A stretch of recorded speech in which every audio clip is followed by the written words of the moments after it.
kita sih nggak mandang umur. Kalau penting kalau udah ada anggota sama keluarga, ya nggak mandang umur. Mau orang itu lebih tua mau apa, pokoknya dia udah nyakitin keluarga kita, ya harus terima akibatnya. Saya udah nantang, dari dulu saya udah tahu. Kalau ketemu Dani itu saya bilang, ya apa kamu? Menzolimi istri aja, kayak nggak ada lawan lagi. Dia diam aja kayak ayam sayur.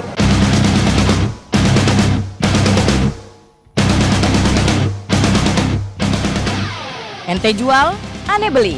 Kira-kira inilah ungkapan yang pas dalam bahasa Betawi yang kini terjadi antara pengacara kontroversial Farhad Abbas dengan dua remaja yang juga putra Ahmad Dhani dan Maya Estianti, Ahmad Al-Ghazali alias Al dan El Jalaluddin Rumi atau El.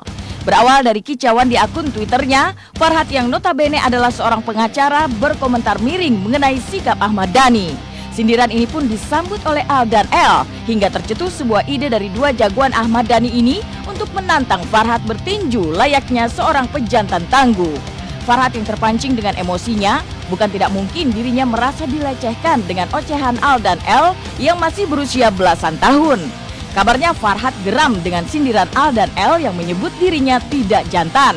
Seakan ingin membuktikan kalau dirinya siap menerima tawaran duel Al dan El, Farhad pun telah mempersiapkan seorang promotor dan juga lokasi di Kepulauan Seribu sebagai tempat ajang untuk adu tinjunya. Namun mengapa Farhad justru membayar petinju wanita untuk melawan Al dan El?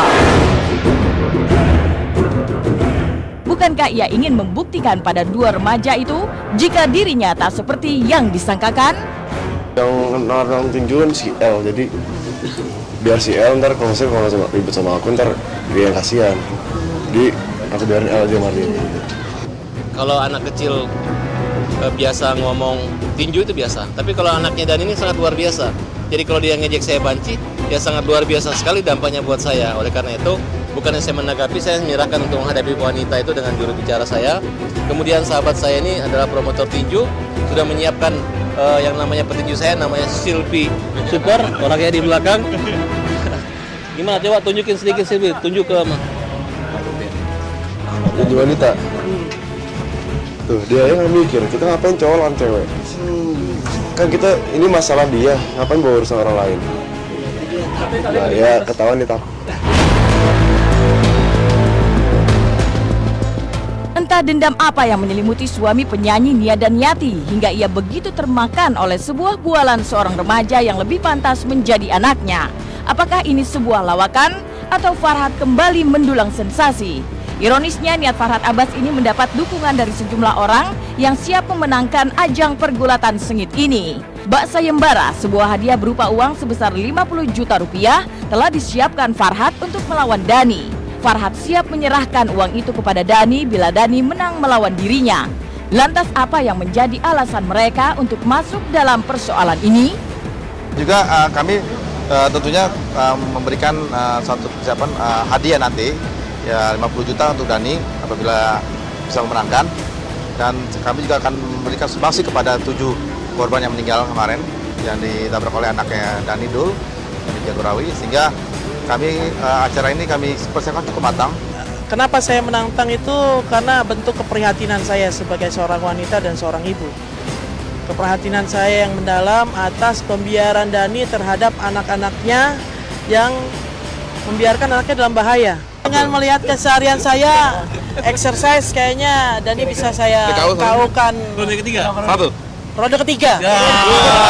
Ronde ketiga.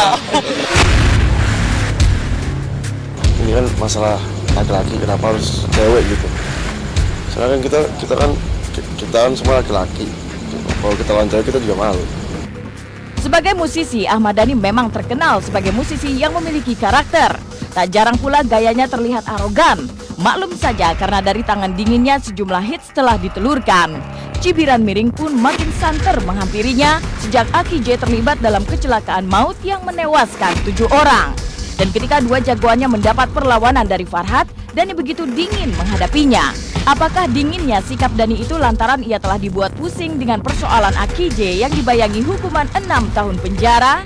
Namun sebagai orang tua, Dhani merespon duel Farhad jika Farhad telah menyiapkan promotor dan sasana tinjunya, Dhani justru telah menyiapkan wasitnya, yakni aktor laga Willy Dozan.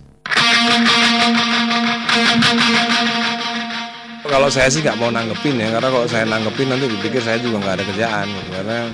Karena ya saya tuh usianya udah 40, saya udah mencapai usia dewasa lah, laki-laki 40 tahun. Jadi saya nggak menanggapi apapun yang nggak penting gitu loh. Jadi kalau misalnya L nanggepin ya wajar, karena L kan masih muda ya. L masih muda gitu kan, masih panasan ya, wajar lah. Itu namanya skakmat. Itu namanya skakmat. Jadi dilayanin mati, nggak dilayanin juga mati. Dan Willy Dosan ternyata tadi menawarkan sudah ke Farhad Abbas untuk menjadi jurinya. Gitu. Willy Dosan tadi udah telepon ke Farhad Abbas untuk jadi jurinya supaya diterima tantangannya L itu gitu loh. Dan saya rasa L mungkin lawan yang sepadan ya buat siapa si orang itu tersebut ya. Karena kalau lawan Al bahaya. Awal mula perseteruan ini lantaran Al tak tahan dengan sindiran Farhad kepada ayahnya di akun Twitter Farhad Abbas. Farhad Abbas beralasan hal yang memicu terjadinya kicauannya di Twitter terhadap Ahmad Dhani karena Farhad tak bisa tinggal diam membela keluarga korban kecelakaan Akijeh. Dhani dianggap Farhad orang yang harus bertanggung jawab membiayai keluarga korban kecelakaan Akijeh. Meski Dhani pun sempat berkata jika dirinya telah mengeluarkan 2 miliar pasca kecelakaan maut itu. Namun tiba-tiba saja Dhani mengakui jika kini ia bangkrut. Kontan saja pengakuan Dhani ini lagi-lagi menuai protes dari Farhad Abbas. Entah apa yang membuat Farhad Abbas mendadak menyuarakan nasib keluarga korban kecelakaan. Apa kata keluarga korban kecelakaan mengenai kemunculan Farhad Abbas yang seperti pahlawan kesiangan ini? Yang jelas Al dan L merasa terusik oleh kicauan Farhad kepada ayahnya lantaran harga diri keluarganya diacak-acak oleh orang yang tak dikenalnya. Yang mana dia harus mendapati janjinya, tidak berlindung pada kata bangkrut untuk menghindari itu. Ini taktik dari strategi. Awalnya kita merasa bahwa mungkin Dhani benar baik dan benar, tapi belakangan setelah Dhani mengaku bangkrut, kita anggap dia nggak benar. Udah clear semuanya, udah nggak ada ini lagi, udah beres semuanya, udah. Berarti udah ada yang terkurangkan atau gimana? Nggak ada. Ya itu mah Farhadnya aja mau cari gara-gara kan. Ini supaya dia berantem ribut kali ya, tapi nggak tahu. Tapi saya rasa Dhani nggak bangkrut, dia kan punya ini sendiri gitu. Kenapa Farhad mau cari gara-gara masih Dhani, masalah apa nggak ngerti sih. Ya pastinya iyalah. Dia udah mencemarin nama baik keluarga, udah ngina-ngina, harusnya dia yang tahu HP. Nah iya. Tapi rencana untuk melaporkan. Ya kita sih nggak usah lah. Namun dari perseteruan mereka, kini mulai bermunculan video parodi yang beredar di dunia maya yang mengibaratkan seperti berikut ini.